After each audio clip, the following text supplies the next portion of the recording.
For educational and entertainment purposes only. Remember when you had Miranda Outlaw on your live?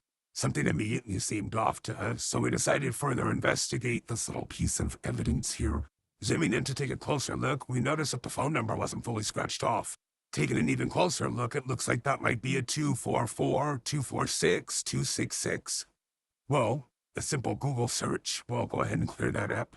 This one looks like 2600. Nope, definitely not it. 4582. Yeah, that's not going to be it either. And see, 776. Well, that definitely doesn't start with 955. So that's out. Well, this one comes close, but the third number is a 0, so that still doesn't match either. So for shits and giggles, we figured we'd just go ahead and throw Paris, California in, and as you can see, not it. Oh, but wait, there's more. There's a number that's scratched out. Clearly we can see 951, something 5, maybe 9220. We can definitely say there is that 5, there is that 2, and the last one is a 0. So let's check that one out. We'd have to assume that it's scratched out for a reason. Maybe it was an old number that was no longer valid. After all, 2010 was quite some time ago, and Riverside is a 951 area code. And as we can see here, actually both phone numbers are listed, but that's strange. Why would the 9270 be scratched out? As digging a little bit deeper into each of the numbers, the 5461 phone number definitely belongs to Mrs. Outlaw.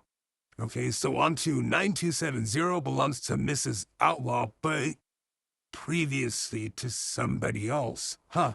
I'm not exactly sure if Camille is the proper pronunciation for that name, but let's go ahead and take a look onto who they are. I'm going to assume this was probably a child of hers that lived with her in Riverside, Moreno Valley, I believe she said she was at.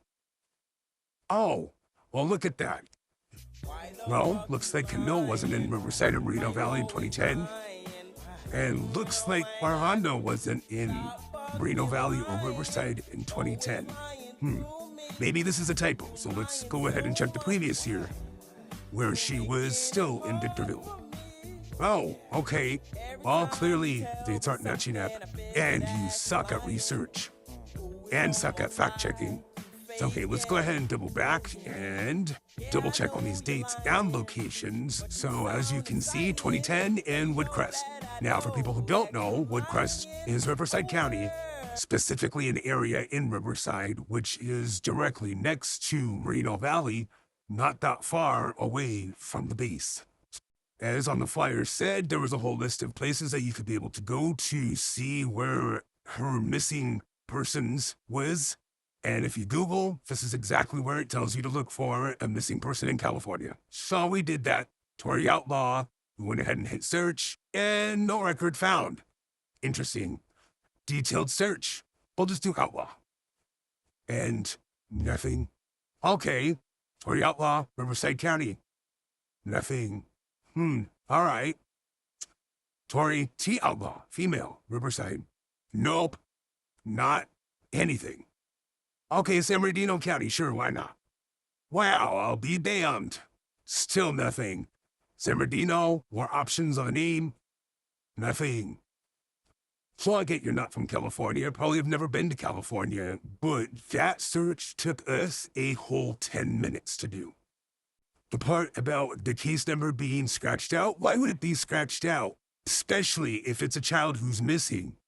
How on earth are you going to have someone on your show or your live without actually researching whatever evidence they claim to have? People like you are the exact reason why victims don't come forward to tell their truth. And this right here was the first thing that we had researched. You've allowed lies to be spread under your name. We definitely wonder why you did it too. And because of this one piece of false evidence, that then forced us to have to go through all of your videos, which was torturous. Like nails to a chalkboard the whole time. I didn't realize the blind could lead the blind. You should actually stick to just DJing. You're so much better at that. No worries, next we will be fact-checking Shelly and her mother. So far, your batting average is pretty low, so I really don't have high hopes for this next one. Stay tuned.